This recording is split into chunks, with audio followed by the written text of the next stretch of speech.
I think in general, the sense of value perception has to change, because yes, you can keep on buying stuff for $20, but and it has such a detrimental impact on the planet. That, by the way, that particular chicken will come home to roost at some point, right? That $20 garment that you bought cheaply is going to impact things down the line and is going to have a destructive component to it. It is going to cause more environmental, but also more financial damage.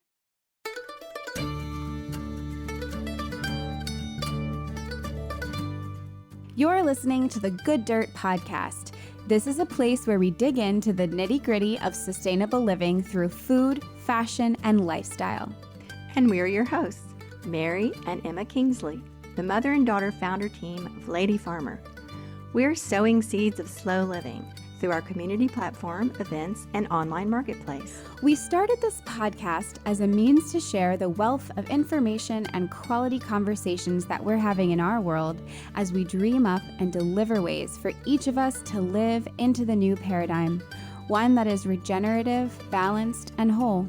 We want to put the microphone in front of the voices that need to be heard the most right now: the farmers, the dreamers, the designers, and the doers. So come cultivate a better world with us. We're so glad you're here. Now, let's dig in.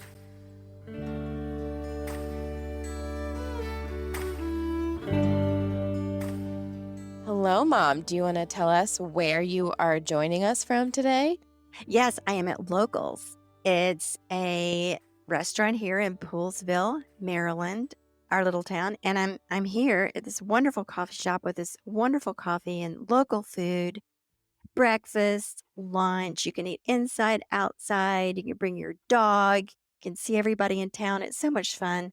I'm here because they have good internet, and David has so kindly allowed me to come here and record. Yeah, so internet companies, if you're listening, we'd love to get some internet put in at the farm. That'd be great. It will be great. So I can't believe July is almost over. Happy birthday, Mom. Oh, yeah. I almost forgot. I hope that you had a great birthday. And yeah, so what's been going on this summer here at the Good Dirt? Well, it's been a really eventful summer, as you know, and others who have been listening. We launched our new voicemail communication system last month, and that has been so much fun. This allows anyone at any time to reach out, call, leave us a message. Thank you so much to all of you who've called in to say hello, where you're calling from, what the Good Dirt means to you, just really anything you want to say about the Good Dirt sustainability, the episodes, anything you have to offer us in terms of you and the Good Dirt episode, or really anything at all. Thank you all for being so positive and affirming about the show. We look forward to hearing from more of you. You can call at any time, 443-459-1950. The number is in the show notes and in our bio on Instagram. Hopefully it's easy to find. And this is a great way to support the show because it just lets us know who's listening and what's up out there. And also the very best way to support the show is by joining our membership. So we have an online community called The Almanac. It's a slow living network where we publish a ton of content every month all about slow living.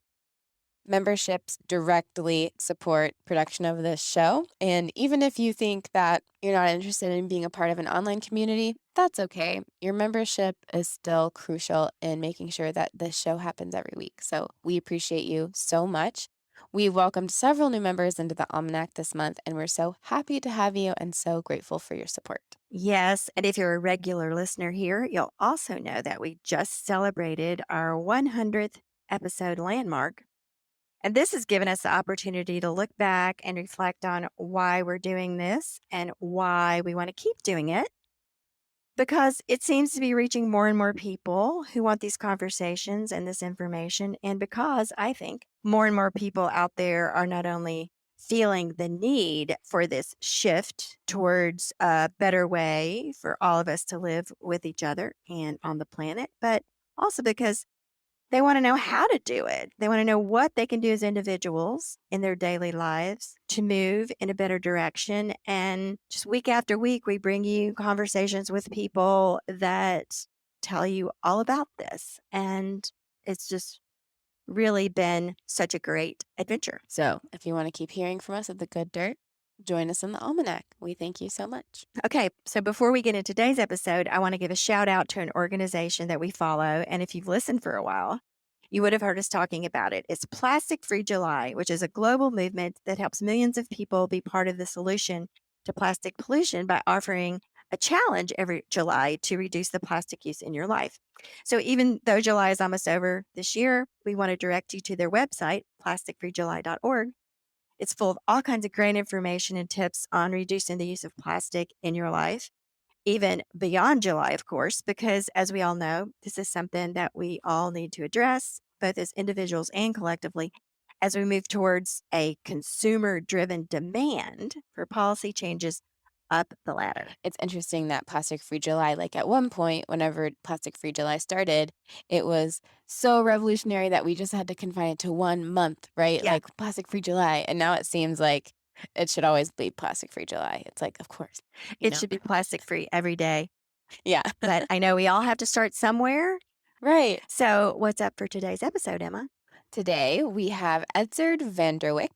He is the co-founder and CEO of Sheep Inc., one of the world's first carbon negative clothing brands, which is super fun, and you'll learn more about that in the episode. Sheep Inc.'s focus is on regenerative knitwear and educating the consumer on the wonders of wool, even in the summer. So they have a full summer of wool line, which we're really excited to share with you guys. And they even sent us a couple of samples from the collection. It is just the most luscious, light wool clothing. I got a sweater and a little turtleneck, and it just seems crazy to think about wearing wool in the summer. But as you'll hear Edzard explain, wool is extremely temperature regulating and wonderful, and you can totally wear it in the summer. And so that's kind of their mission behind this collection, which is really exciting. Sheep Inc. wants to create the blueprint for the garment industry to change its ways and to bring us back in touch with where our clothes come from. Sounds awesome. So, as you can imagine, we were so excited to talk to Edzard because this is exactly what the Good Dirt is all about. Among other things, sustainable, beyond sustainable clothing. This is carbon negative clothing. So, it's really interesting stuff. Really great to learn about. So, listen and enjoy. Here's Edzard Wyck from Sheep Inc.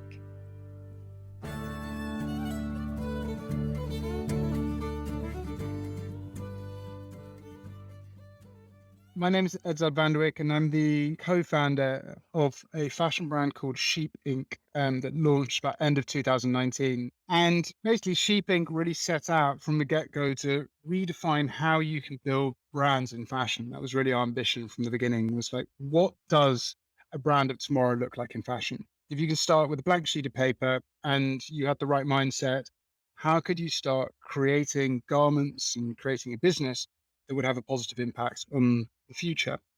The reason for wanting to start in fashion was because it is a huge contributor to the climate crisis, as you may know, but the statistics are really damning. About 8 to 12% of the CO2 impact worldwide comes from basically from the fashion industry. It was linked back to the fashion industry, and that simply needs to change.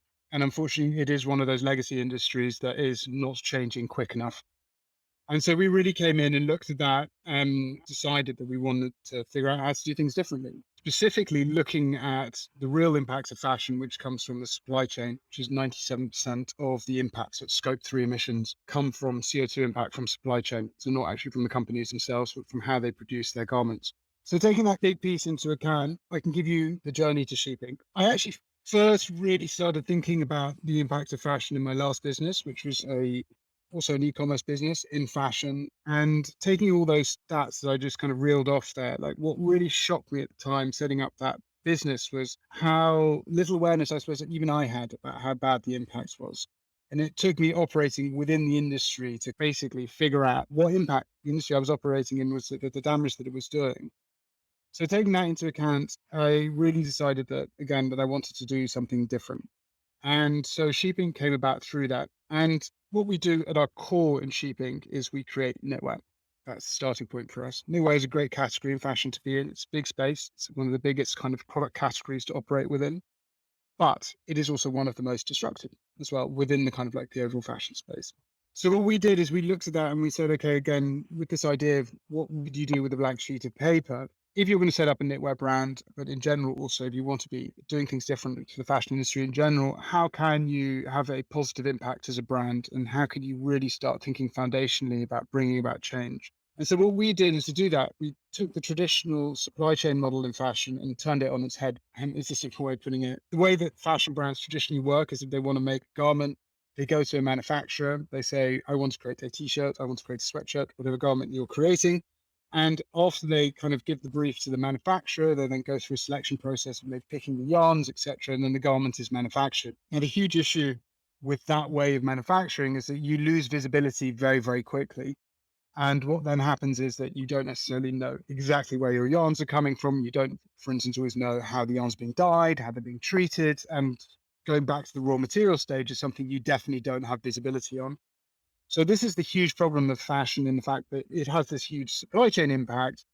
The problem that sits alongside it is that people actually don't know what their supply chain is doing. And it just means that you have no idea as a fashion brand, majority of them, a huge majority of them, don't actually know if, for instance, the raw materials are causing huge amount of environmental impact, if there's ethical issues in the supply chain. They simply don't have that insight to be able to understand how to fix things because there is so little transparency.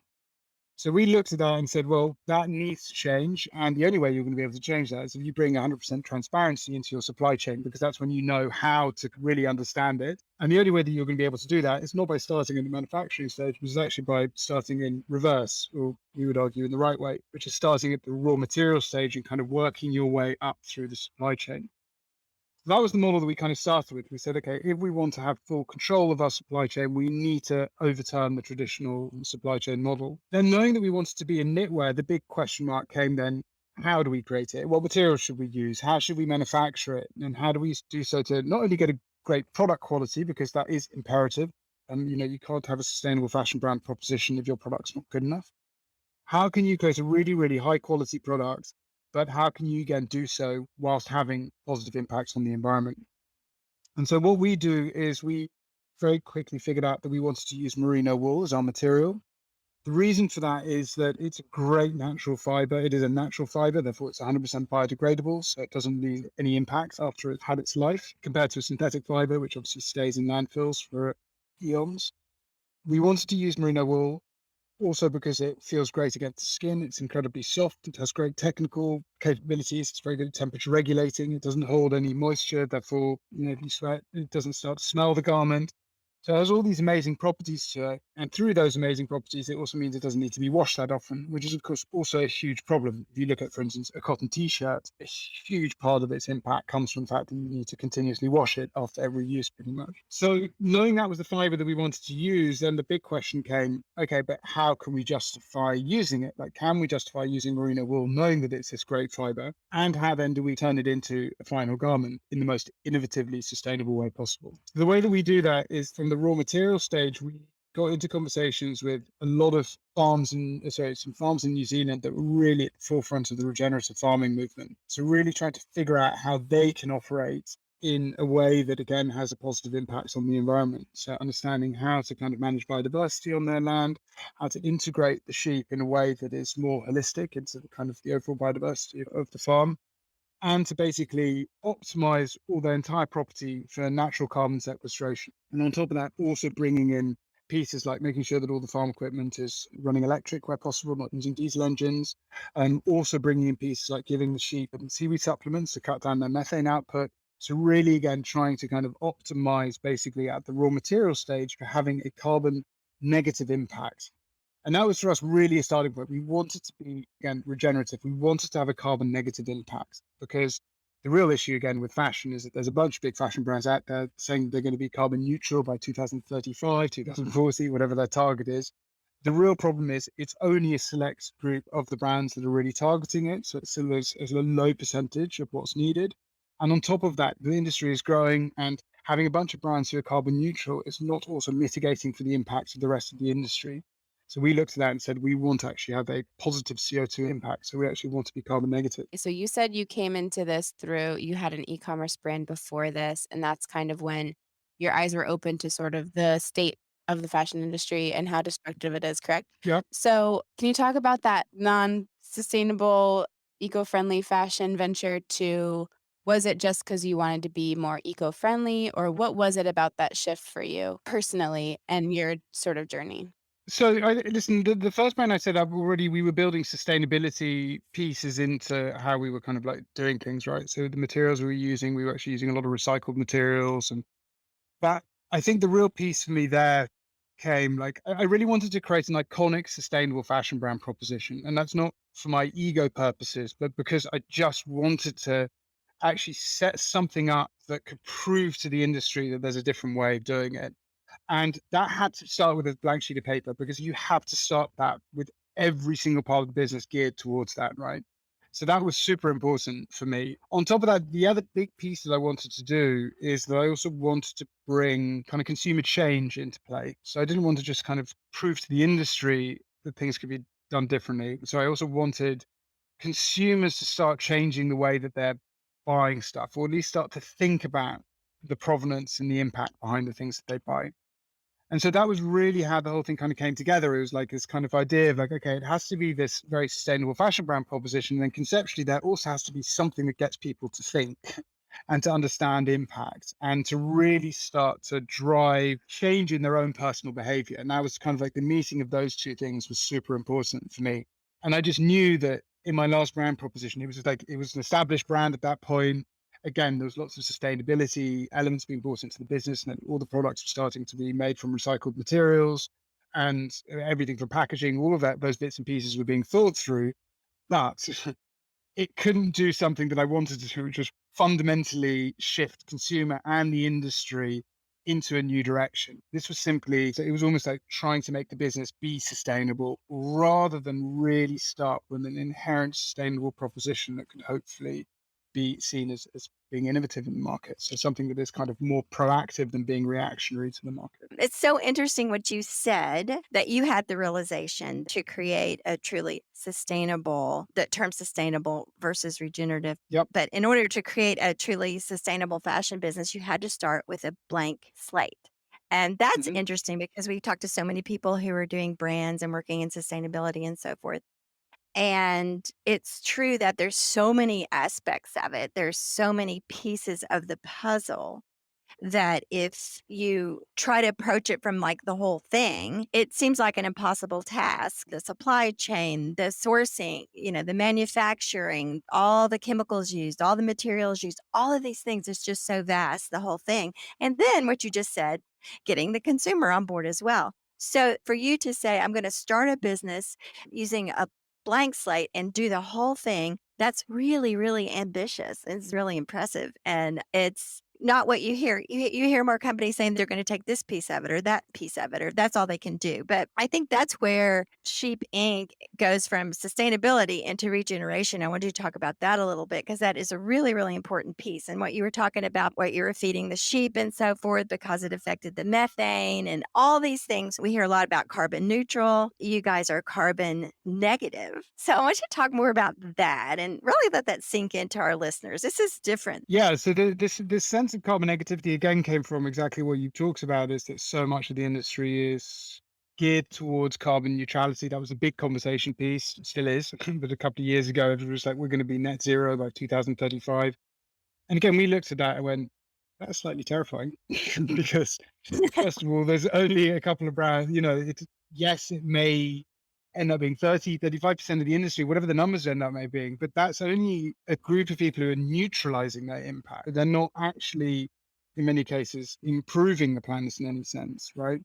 And so I think that for us was really important. We looked at that and we said, well, actually, there has to be this new way of doing business where, again, you have a plus effect on the planet. And that for us was achieved through being carbon negative. And that meant that our supply chain naturally, so without buying offsets, we had to set up the supply chain in a way that there was more CO2 naturally being mitigated in our supply chain than was being produced. Again, obviously, we have the sheep, the problem, as it were, like that's a methane producing animal. But again, it produces a fiber that is natural and great, and it's obviously in itself regenerative. It grows back year after year.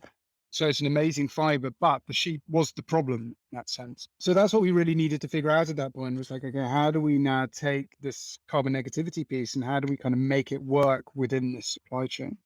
And the way that we did that was, again, by working with these farms that really their single goal is to kind of lower and get a negative carbon footprint, right? And so they've optimized everything on their farms to be able to achieve that. And that means every single kilogram of wool that we source from those farms, which again is a select few, has a minus 14 kilogram natural CO2 impact. So that means the kilogram of wool naturally mitigates on the farm itself minus 14 kilograms of CO2. And then it became a connect the dots exercise through the rest of the supply chain where we went, okay, we've now figured out the raw material stage. We're starting with a negative carbon balance, which is, of course, fantastic. But we now need to make sure that we don't then upset that balance as we go through the rest of the supply chain, where we just start to do business as usual. And then very quickly, your carbon footprint will jump. So we had to then clean, you have to scour the wool, which is the next stage in the supply chain process. And we do that with a firm in Italy that's the first B Corp registered textile mill in Italy. And through their processes there, they are able to, again, clean the wool in using renewable energy. That, again, has no CO2 impact. But then the next part of the equation is also treating the yarn, which we do also in Italy, and spinning it. We do it in Italy and Bulgaria, where, again, we don't use any harmful chemicals. We use a process called Eternity X care, which is all applied using renewable energy. And then the next stage of the process is manufacturing, which we do in Portugal using whole garment knitting machines, which is the easiest way of explaining them is they look like giant kind of desk printers, and they print out the garments, which means that they have very little waste during manufacturing because, of course, normally you have cut and sew, you end up with loads of bits of material on the floor and there's a lot of waste. But using that process, we're able to have very, very little waste during the manufacturing stage. And on top of that, also that whole process runs on renewable energy. So there's a solar panel array on the roof of our knitters runs the machines. And through that whole process, we were able to have a carbon negative supply chain. So once you kind of added all the numbers up, we get to, for instance, for our hoodie, it's about a minus 7 kilograms CO2 E impact. And the important bit, because this is the bit that always jumps immediately into people's heads, which is like, if you are getting wool from New Zealand and you're cleaning it in Italy, and you're spinning it in Italy, and then you're manufacturing it in Portugal, how the hell can you be carbon negative? And the answer to that is, and this is where it's so important for brands to do, is like you have to understand where the weight of your impact is coming from. And in our case, the weight of the impact would have come from the raw material stage. Transport is actually a very small part of the problem of the overall CO2 impact. It is only about 1.5 kilograms. So I say only, of course, every amount matters. Right. Compared to a minus 14 kilogram natural sequestration that's happening at source, 1.5 kilograms is obviously more than mitigated by what's happening at the farm stage. Right. And that's how we calculate it. It's a very data-driven approach. We have all our impact is totally third-party audited by various groups and then held to international standards, the carbon neutral protocol being one of them, because we want to make sure that everything we are doing is also backed up by data, right? Rather than it being something that is just us making bold claims. We want to make sure that there is this trust element that comes in where people go like, okay, their impact has been assessed by a third party. They've come in, they've done the analysis of the supply chain, and they're doing what they say they're doing. So when you found this specifically, I guess we can start with the farms in New Zealand. Were they already set up this way when you found them? You just you knew what you were looking for and you found it? Or is that sort of a collaborative process, or was it just sort of there for you to find? So the way that we came across them, so first of all, the good thing is like in New Zealand,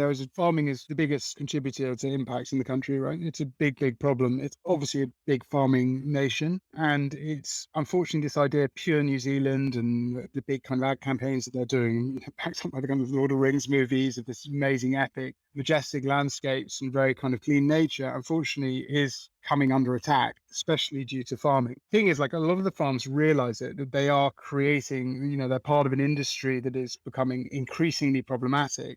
But a lot of the farms also really care about the environment and they care about the well-being of their animals. They care about the well-being of the planet. They are inherently connected to nature. They spend all day in it. And they want to come up with solutions that will basically help the planet rather than them being a part of the kind of like the vilified group of farmers that are causing harm.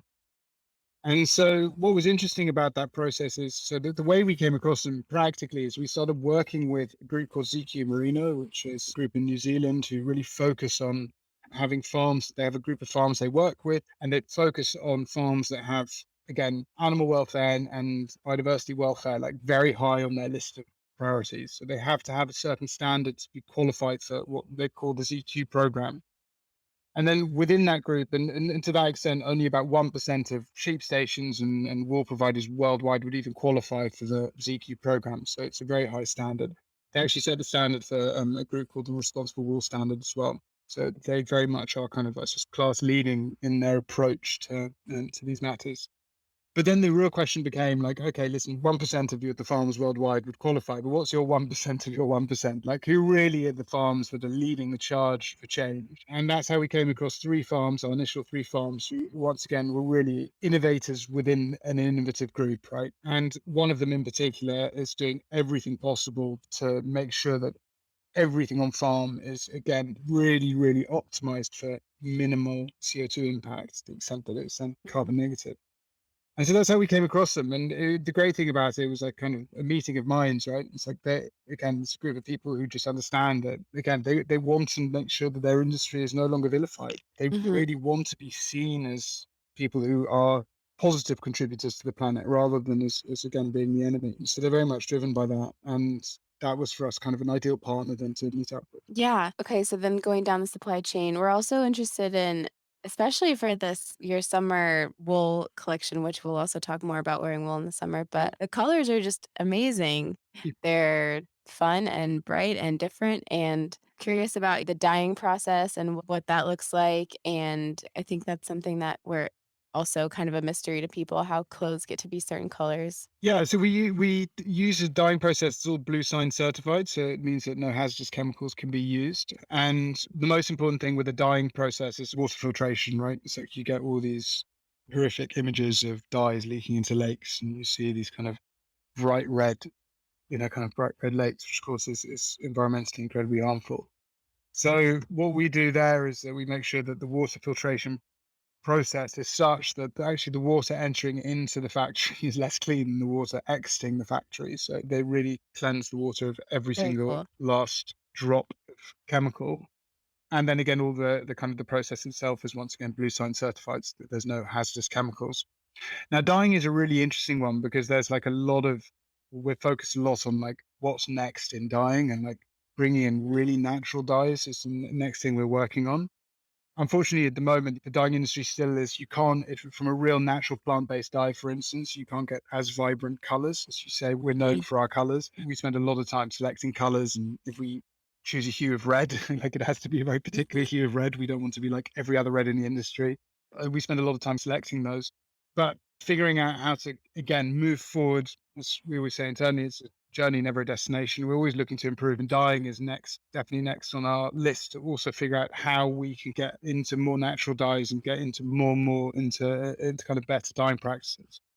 We're actually also about to launch a t-shirt. We've just done knitted t-shirts, merino wool t-shirts, and we're about to launch a non-dyed t-shirt, Oh, interesting. which is a white t-shirt. And because New Zealand merino wool, the one that the type that we use is the whitest, basically the whitest wool in the world, you can actually release an undyed garment that looks very close to a normal white t-shirt. So that's for us really exciting, because in that process, of course, there's no dyeing at all. Yeah, that's fascinating. So, just to clarify for people who might not know, the yarn is dyed before it's knit, right? Or do you knit the garment and then dye it? No, you dye it before it's knit. So it all comes in spindles, basically kind of spindles Mhm. of colors.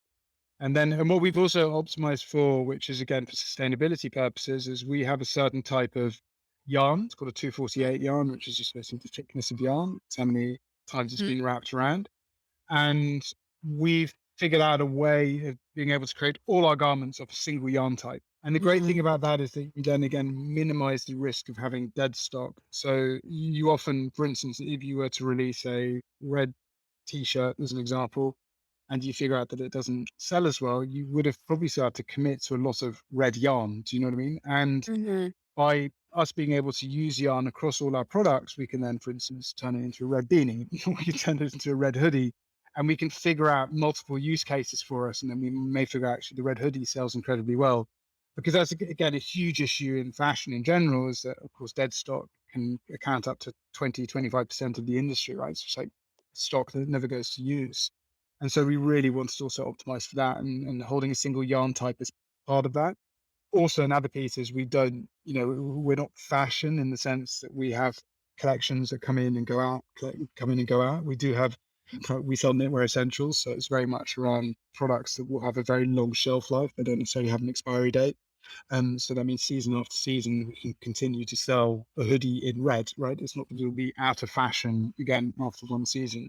So that also minimizes our dead stock. Even if stuff sells slower, we can keep it going for a long time without having to take it off and then take the hit on the supply, basically, and then also be another contributor to textile waste. That makes so much sense. Speaking of selling, I'm curious how the products sell and how you mentioned a little bit at the beginning of the conversation about communicating with the consumer. Anytime you're trying to do anything ethically in this space, it's going to obviously cost more money, which is just kind of a fact, a truth that we produced and manufactured a line of clothing early on a few years ago.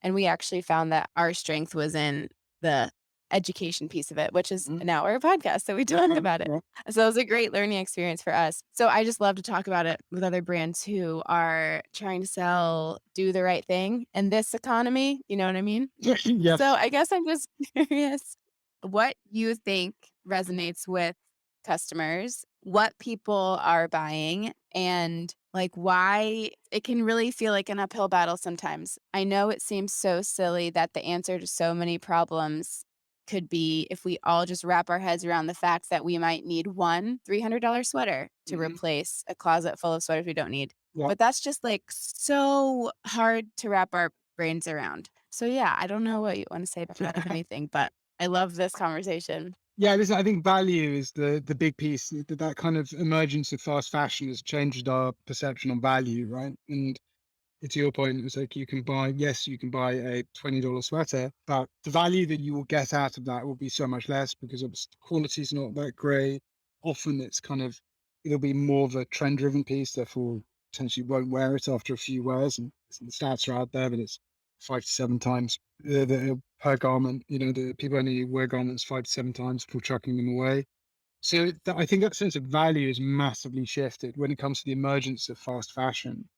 And I think that's a bit that we almost need to do a sense check on, is that you cannot be selling things at price level without harming something, and that is often ethical. It often comes down to how they source materials and the quality of the materials as well, kind of the durability, the quality. All those things have an impact. And I think that's the bit we need to realize. Now, I understand that we'll be out of the price range for some, but I think in general, the sense of value perception has to change, because yes, you can keep on buying stuff for $20, but it has such a detrimental impact on the planet. That, by the way, that particular chicken will come home to roost at some point, right? It's, as weather starts to damage more and more our planet and our homes, etc., that's going to have to be paid somehow. We're going to have to put money towards all this damage that's being caused, and that will eventually come out of one's tax dollars.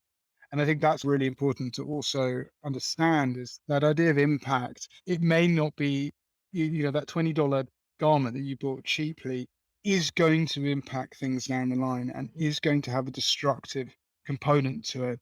It is going to cause more environmental, but also more financial damage. Totally. It's that term, that documentary of the same name, The True Cost. So in business, the true cost of something is sort of what doesn't make the line sheet, that for whatever reason has been determined that it doesn't need to be calculated into the cost. But that's sort of what we've done with basically our entire consumer culture, is we're not considering the true cost of things. And I think that's kind of what you were just saying. Yes, you said that in a far more concise way Oh, no, than I did.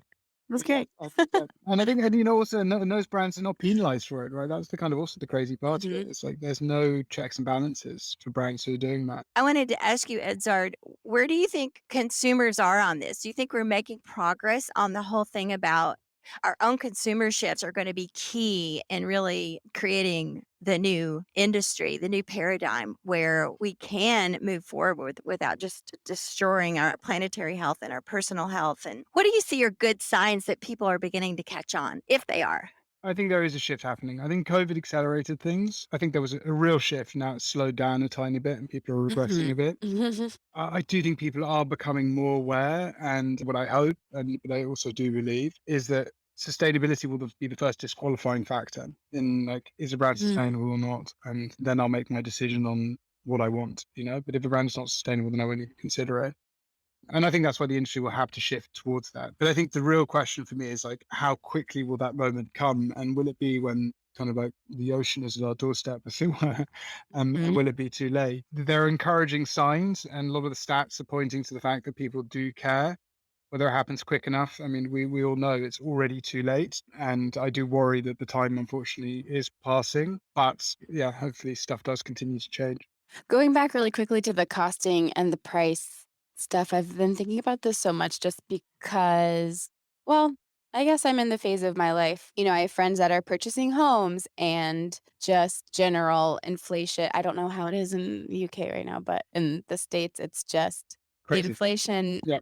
Yeah, with the lack of raise in wages and it's just so crazy. So I really do think, and this might be like philosophical, but the way that we think about what things cost and how we spend our money, it is a certain set of programming. And for example, to use the property purchasing analogy, it's totally normal to buy a several $100,000 piece of property or whatever, or house or apartment. And then even if you can't afford it and you take on a certain amount, and then you just sort of resign, like, that's the system. Like, you're like, "Okay, then I'm just gonna spend the next 30 years paying this off."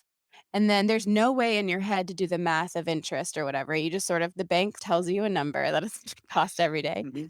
I think it's kind of similar to how we've reasoned in our heads. Yeah, I can go buy a $20, even a $50, even a $100 sweater, like a $100 sweater that I think looks cool. It's $100, but it's not 300, whatever. Mhm. And I might wear it a couple years, but for whatever reason, because we're not used to a dollar amount and we don't understand the value yet, as you were saying, it's really hard to reason in our minds. And so I think that's sort of what has to happen is we just have to think about buying differently and why we are buying things and how often and who it's like a totally different set of criteria. As you were also saying, Mhm. hopefully people will figure out, oh, if I don't agree with the values of the brand, I'm not buying from them in general. But Part of it is, and you talk about the houses and the apartments, the cost of living in the cities just keeps going up, and everybody's going, where will this stop?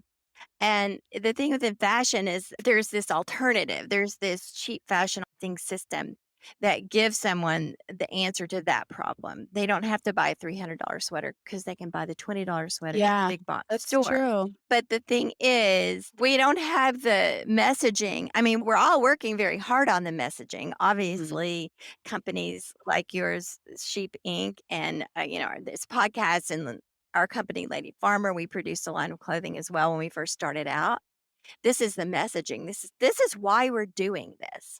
And you're asking why it costs so much. And we're so glad you're asking this because this is why. And we give all these reasons, all these things we've been talking about this whole hour. But the question, I think, and none of us here knows, but is this messaging enough? It is just such a behemoth of a thing. And as you just said, Edzard, in many ways, it looks like I don't know, we're already behind the 8 ball and can we catch up? But we don't wanna be like all doomsday and stuff, and we don't wanna tell people there's really nothing you can do, so go ahead and buy that $20 sweater. We want people to feel like they have agency in this somehow. I also think that it becomes about it's the good citizen piece, right? I think it comes about how am I being perceived wearing this? Mhm. How am I being perceived driving this? How am I being perceived acting in a certain way?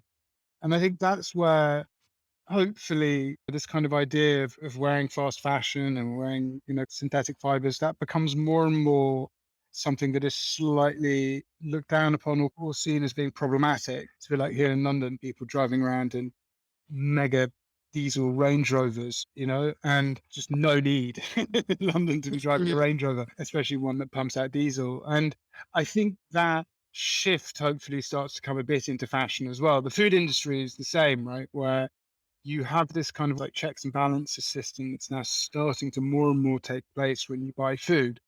You do tend to kind of want to understand where's it come from. You kind of want to understand if you're not vegan, like, am I getting free range eggs? Because you have this image of, the horrible kind of battery chicken egg conditions. And you start to bring that thinking into your behavior piece because you don't want to impact, you don't want to hurt the battery chicken, as it were, right? You want to Mhm. understand that it's a happy chicken. And I think that's the personal piece. And then I think also from the outside in, people will also, they will look at you if you are not behaving in a certain way, or if you are behaving in an environmentally impactful way, with a frown on their face, right? And I think those two things hopefully become more prevalent. By the way, as the next generation, the younger generation is already a part of it. It's like, they are Mhm. against the actions of the older generation, and probably in some ways also massively driving the generation above them to, especially if it's their parents, to also start thinking about these things. Mhm. So it's a very long-winded way of answering the question, but I think all these little social dynamics is also what's going to have to click into place for us to start behaving in a Mhm. better way. Yeah, that social pressure is interesting. It's also complicated because there's also the defense, which we've come up against a lot, which is like the perception is that you have to buy expensive things to be environmentally friendly. That's not what it is either. It's sort of with outside of our current understanding. I think that's what's so hard about it is that brands like yours and people who think like us, we're talking about these things. They're kind of old new ideas. Let's go back to actually caring about the people who made our things. Crazy, crazy thought. What a concept. Yeah, but I also think it's like, again, Tesla's kind of an interesting one in all of this, right? The Tesla is, I mean, it was an incredibly expensive car. They've now kind of like brought some Hmm. cheaper cars out, but it was like an extremely expensive, still is, their Model S, whatever, is like a really expensive Yeah. offering. But the big thing about it, what they have done is they've ushered innovation into the space and they've ushered change into the space. Therefore, you can now, Hmm. it's going back to that selection process. It's like, if you want to go and buy a more sustainable car, you're going to go and buy an electric car. And then you can go, okay, now what can I afford? Right. And then you have Hmm. Tesla at the kind of like the best end of the spectrum, but the most innovative. And then you have Hmm. whatever kind of cheaper offerings out there as well that you can go to. And I think that that's going to be the difference of brand in that case, right? Is that hopefully we get to a point where a lot of the brands are starting to behave. You want the best quality, sustainable, the kind of the most innovative, then potentially you go with a brand Hmm. like ours.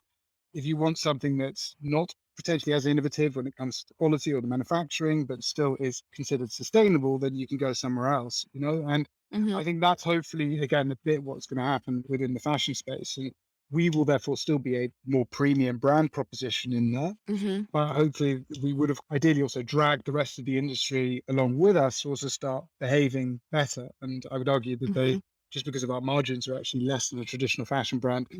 I think quality wise, hopefully, we will continue to be kind of excel the average. Right. And I'm glad you said that. I would hope that people listening would understand.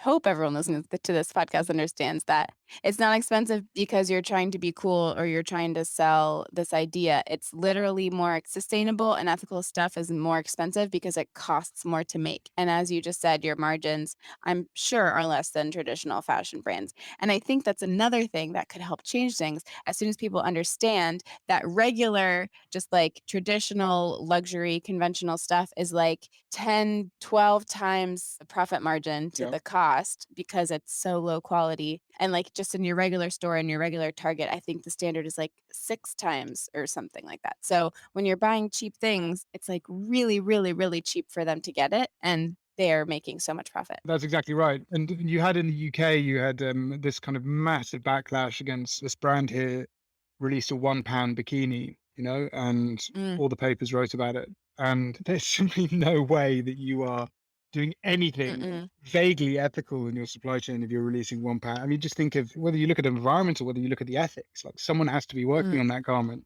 and you simply cannot be getting any type of cost out of a £1 garment where someone is being paid minimum wage, even, right? We're not even talking about a mm. fair living wage. And Yeah.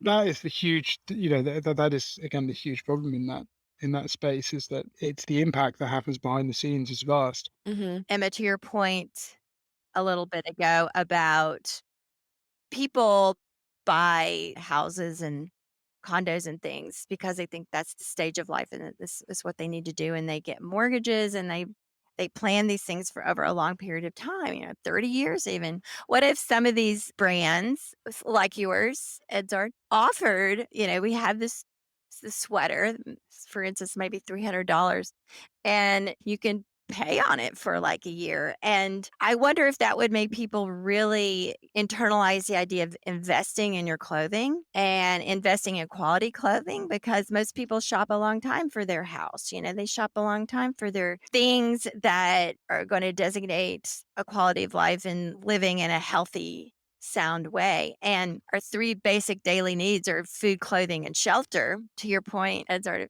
you said people are starting to pay more attention to food, beginning to pay more attention to clothing. But I wonder if we reframe clothing in the way that we think about housing and are beginning to think more about food. Is that a crazy idea, that we talk about clothing in terms of Crazy. You're crazy, Um, Mom. I know. But I think the idea of it being an investment, I think that's kind of what sits at the core of it, right? I think that's the interesting mindset shift where it's like, okay, I'm going to have this thing and I have it for a long time. I mean, I remember when my dad died and he had all this knitwear and he'd had it since he was like 30, right? So he'd had it for like 50 years and I inherited it and it was in great condition and it was all really good quality stuff. And you go like, this has had a long life and will continue to actually have value. Maybe not purchase price value, but it will continue to have value. And that for me is also that's that mindset. It's like I'm buying something now that is going to be an investment. And by the way, and I would argue that's actually where luxury fashion brands, they do try to instill a bit of that, right? So you buy whatever handbag from some, Bag. the bag, it's Mhm. like, this thing will continue to appreciate in value. It's an investment. I think that is Mhm. a valid way of kind of framing that particular item, right? I think that that is important. It's not something you're just buying to kind of throw away. So I think that's where you can take some cues from luxury fashion, taking Mhm. whether it's been made in the proper way, kind of aside from it. It's more like, what am I doing when I'm actually buying this thing? Am I treating it as an investment? Because at that point, you could argue that if you have something for 80 years, like if it was slightly harmful in its making, then it's more than offset by the fact that you've worn it for 80 years and Right. And you didn't need to buy 5 more of them. exactly, you didn't need to buy 5 more of them, and you didn't need to, kind of like replace it with fast fashion impact, Mhm. So, kind of on this subject, wool, which a lot of people think, okay, wool sweaters, that's just one season out of the year. But I love what you guys are doing with offering products like t-shirts and shorts. So, let's talk about summer wool and why does that work? Why is that a good idea? So it's kind of crazy, but wool is a very, very good thermoregulator, right? The sheep that we get them from in New Zealand, they have to withstand very hot summers, very cold winters. So the wool, therefore, the fleece itself adapts to those conditions, right? It understands that it has to be kind of more kind of like letting out heat in the summer and it has to retain the heat when it comes to the winter. So again, it's very, very good at thermoregulating. We also treat it with something called Eternity X Care, which is again totally chlorine free, no harmful chemicals that increase the thermoregulating, but also kind of almost like added cooling effects to the yarn. So you can wear it in the and you can wear it in the summer. And the t-shirt is great. I bought it here in London and kind of we just had a heat wave. It's like 28 degrees and it wears incredibly well and it just kind of always feels kind of cool against the touch. So ours is, I would argue, particularly good at thermoregulating, but merino wool in itself is already very good at regulating temperature. So this idea that cotton or linen is the only material to go for in the summer is not necessarily totally accurate. Wool can definitely stand alongside it. That's so awesome. I don't know if I'd ever heard of a wool t-shirt before, but I'm excited to see Yeah, what it's like. I'm wearing one. It's great. It's comfy. Yeah, I think I recognize that. I'm actually Oh, wearing a wool sweater right now because it was, like, slightly cool when I woke up today just in my house, and this is also a regenerative wool sweater from a California brand, and Nice. it's true, like, I it's summer, and I like wearing the sweater in the mornings, so there. It does. It's like it does wear very like wool just is comfortable. Yeah. so we talk about these things being long lasting as an investment, but is there a point where the natural fibers will break down in a natural way, like in nature? Whereas people, do they perceive that something a blend or a polyester or something is longer lasting because it has these synthetic materials? I'm thinking of examples of like, where you get organic cotton undergarments or something that do maybe not last as long as a synthetic thing. But you have to make the decision that you're going to do it because it's organic cotton and that's what you want to wear against your body. And that's what you want. You don't want something to go in the landfill that's going to be there for 50 years. So when you talk about durability, is that sort of nuanced in terms of organic and natural materials? On durability, I think cotton tends to also degrade in quality because you have to wash it a lot, right? You wear a cotton t-shirt once, you tend to have to wash it, and in the washing cycle, it naturally Yeah. it's always degrading in quality. So in that sense, wool really doesn't need to. I've got sweaters I've just never washed, and it really Mhm. doesn't do anything to it. Ah, And so I think that's the big thing is that merino wool is a self-cleansing fiber. So you really, unless you've done something particularly kind of exhausting in it, or you just feel like you want to give it a wash, then you don't really need to. So I think that plays a part in the longevity of it, ah, is that you don't need to put it into a washing cycle. Now, I think the big question is, I think it's more about the appearance of wool, that over time you get pilling and all of that. But the piece there that I think is a big educational piece is like you can maintain the sweater.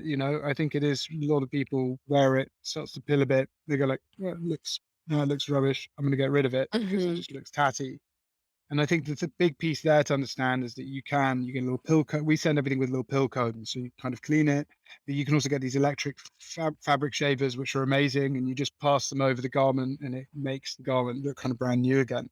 I think that's an education piece, right? It's like you can maintain these garments, and if you maintain them well, they can last a long, long time. If you snag them or anything like that, and you need to have them repaired. But it's true. I think that's going to be a huge learning curve for consumers. That right there, because we're so Conditioned, really. geared toward yeah, cleaning things and As soon as something like breaks or doesn't look as new anymore, we've been conditioned to think, oh, I need a new one or this doesn't work anymore. We have oh, lost the art of maintenance, yeah, I think, in general. that's true. And I was also talking about just if this is a little dirty, it has a spot on it, spray something on it, throw it in the wash, hot water. We're really not educated on how to care for things because it's all a vicious cycle because they're so cheap and it doesn't Mhm. matter if it gets a hole or whatever. So the thing about wool really not needing to be washed, I think that's a real discovery for a lot of people. It has been for me. And even when you know that, it's still tempting to want to clean it or, whatever. I was talking to a fiber artist just the other day about wool felting, yeah. and I was wanting to experiment with that. I would say, "But how do you clean it before you felt it?" And she was saying, "You don't have to." I have sheep. I love to work with the wool. I'm trying to learn to work with it more, and that's kind of a hard thing to get your head around. So I think that's worth just talking about a lot. The properties of these natural materials and their needs and you just don't treat them like everything else. And that's how you protect your investments. So kind of close that loop there. Yeah. No, totally. And I think it also, that's where this thing of like, if you have a nice handbag, or if you have a nice pair of shoes, funny enough, I think you probably do spend a bit of time maintaining it and making sure that Mhm. it looks and stays good, right? You polish your shoes, you put shoe trees in them, whatever it is. And like our other garments often don't get that same amount of respect. Right. Yeah. Edzard, are you familiar with the term slow living? Do you know about that? No, but I could hazard a guess. But So, slow food, probably, yeah, and like slow fashion. yes. So, this podcast generally, we love to talk about slow living. And I'm just interested, without giving you any more information, what does it mean to you? So I imagine a lot of it comes down to consideration. So slowing down to make decisions, I think that's for me would be the big piece. Obviously, it's in fashion, it's relatively easy to go something that has been considered and taken a bit of time to make, and arriving with use, slower, not to have everything speedy, and immediate gratification. But I think that more for me personally, I think it is more about slowing down and making the right decisions, and making sure that you don't just impulse buy everything. You actually look into stuff before you buy it. So, Edzard, what makes Sheep Inc. unique in the world of sustainable fashion? And we want to hear all about your connected dot. When you get a sweater from us, it has a little NFC tag in it that you scan with your phone, and we connect you with a sheep on the same farm your sweater's wool is from. And there's this idea of bringing you back in touch and making you aware of the provenance behind the things that you buy. And I think that's part of this slow living piece. It's just like, again, taking the time to consider, where has this come from? What impact has it had before you make purchasing decisions? We have a supply chain that we can obviously be proud of. And so we wanted to make sure also that everybody understood exactly the provenance basically behind every single garment that we buy. So we built a digital supply chain tracking software that basically looks at every single part of the supply chain and registers information of events happening throughout the supply chains. That means that we can see the unique journey for every single piece of clothing that we create. And that helps us internally because we can track garments, but also it allows the customer to see the history of the garment. Now, the big thing with transparency, and it's such a buzzword in the industry, is that my opinion on it is that transparency, of course, is needed. It's 100%. We need to get to this transparency. You need to have transparency to understand where your impact is, etc. But the consumer change piece is not going to be driven by simply offering up transparency, because the consumer doesn't really care. Like, it's not that interesting to know all this very detailed provenance piece behind the garments. So we said, well, we need to make that experience of provenance more interesting, inherently kind of more emotionally engaging. Fashion is obviously an emotional media. So Mhm. we said, well, if we're going to be talking about provenance, why don't we actually make people connected to the provenance? How can we do that? Well, the way that we do that is by making them adopt a sheep, basically, on the same farm that the sweater's wool is from. So when you get the garment, again, has a little NFC tag in it, you tap it with your phone, and we give you the whole history, but we also connect you with a sheep on the same farm. So you can see where it is, you can see its bio, its details. And it's just this simple mechanic where it just makes the provenance real. It's like you start to Mhm. think about the fact that, oh, this actually came from a sheep, which is, I think, a piece that we've kind of lost touch with in our purchasing, as we've talked about here. Is like, we don't think anymore about where things come from. We just pick something up, we try it on, we like it, we can afford it, we buy it. And I think that's the big piece that needs to change again, is there needs to be this consideration. And the only way you're going to do that is by triggering some demonic device that's going to have people go like, "Yeah, how do I trigger something that makes me think about where it comes from?" Mhm. For us, that's the sheep, which is probably the opposite analogy of what we were talking about before with the kind of the battery chicken, where you think about not wanting it to be a battery chicken. In our case, you want to think about the happy sheep that sits behind it. Yeah, it reminds me of, are you familiar with the show Portlandia?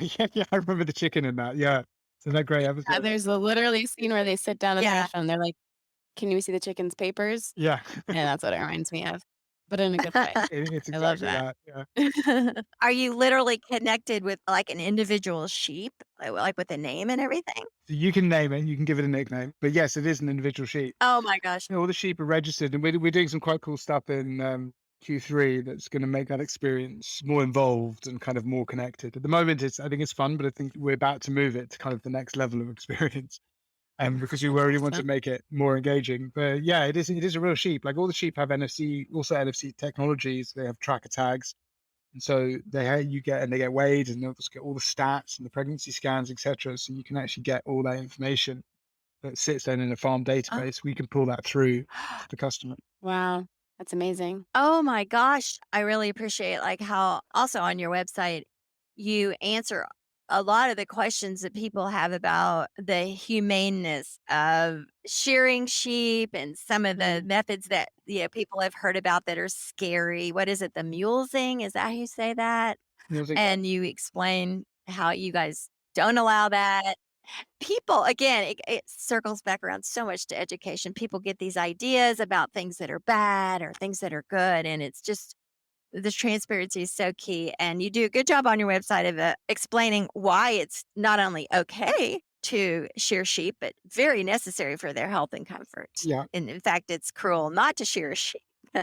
A lot of people just don't understand that. So it's another way in sort of you're sort of leveling up people's awareness of supply chain issues and practices. And thank you. The unfortunate reality, I think we've entered this such like binary black white world, right? Where it's like you Mhm. either sit on one side and it's not. And I think that's Yes. that we always need to bring that nuance back into the conversation a bit, where Mhm. not one thing is always totally bad and not one thing is always totally good. It's like that there can be, in the case of wool, for instance, Mhm.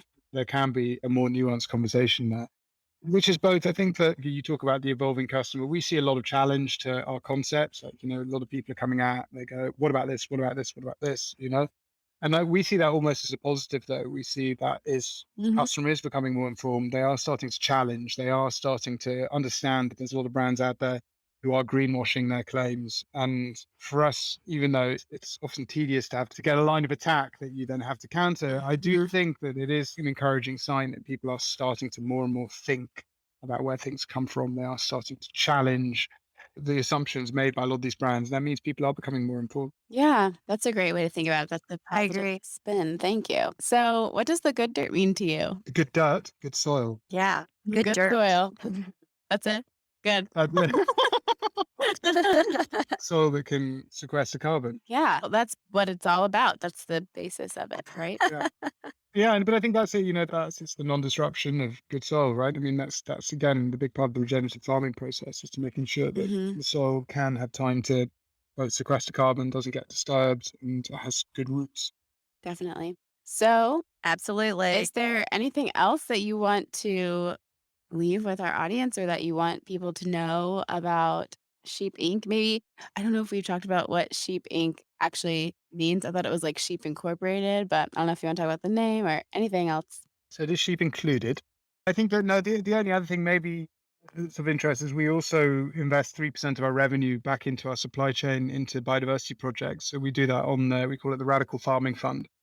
And what we do is we again know we can have enough positive impact. So we invest into the farms we work with, which is kind of in-setting projects to make sure that again there is a positive impact happening there.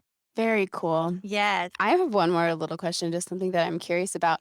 I'm just curious in how you raise the resources for this incredible supply chain that you've set up. Is there a good amount of venture funding for this kind of thing? There's just not a ton of companies in the States that I know of that are doing this kind of stuff. Or are you totally bootstrapped, or how have you gotten this far? So it's a mixture of both, actually. We've got great angel investors who came into the business, and we try to be as disciplined as Okay. possible. This idea, we have big ambitions for the company. We think that it can be something, it can turn into something relatively iconic. Yeah. But we've tried to very much kind of both bootstrap it but saying that, we also have a great bunch of investors. And by the way, the farm's also investors in our business. They've also come in, which is great to have such kind of aligned investors. That's super cool. Yeah, I'm always curious about Yes. that just because having been on this side of it with our clothing, we haven't gotten to anywhere near the scale that many of the brands that we even interview are at, but it's just so layered and complex and expensive to do things the right way. So I also think that that is a really important part of the conversation as far as transparency goes. Like, how are what's the word I'm looking for? The pioneers getting the resources to forge ahead because it's very risky. And again, it's hard to create a product that the consumer doesn't quite exactly understand yet, but Yeah, we're getting there. we're certainly getting there, hopefully. Yeah. Yeah, Kicking and be screaming, better. dragged and kicking and screaming into it. But yes. Yeah. How can our audience connect with you and find you and follow you? And where should they go to learn more about Sheep Inc? So you can, obviously our website, it's got hopefully a lot of information on it, sheepinc.com, or our Instagram, also sheepinc. It's all pretty straightforward. And then if you want to email any questions to us, just email our team as theflock@sheepinc.com. Cool. I can say your website is super informative and engaging and really fun to click around. So Thank you. I Yeah. recommend it. Good job. Yeah. Well, thank you so much, Edzard. Great to talk to you both. Thank you so much. Have a great rest of your day. You too. Bye. Bye bye. Bye bye.